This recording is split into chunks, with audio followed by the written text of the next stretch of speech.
Magandang umaga. Ako ay yung classmate nyo, si Dom.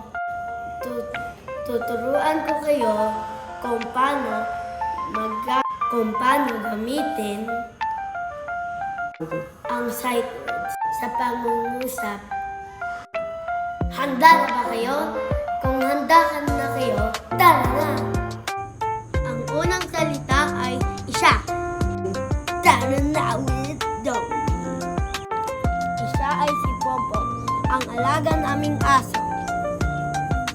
Ang salitang siya ay ginagamit pag magpapakalala. Ang susunod na salita ay may at isa.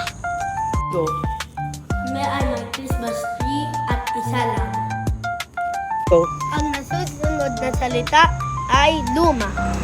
Ang aming upuan at lamesa ay luma.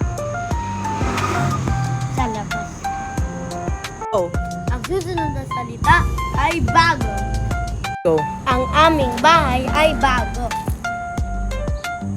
Ang susunod na salita ay ano? Nanay, ano po ang ulam natin? Adobo, Dominic. Ang susunod na salita ay opo.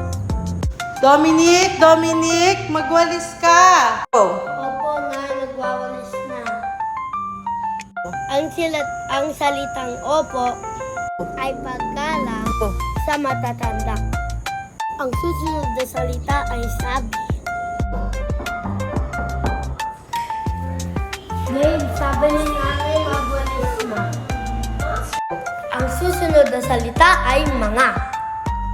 Go. Ito ang alaga namin, mga rosa. Maganda, di ba? Go. Susunod na salita ay iba. Go.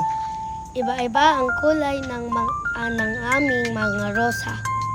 May white, red, pink, at white ulit. Go. Tapos na ang ating aralin dito sa araw na to. Go.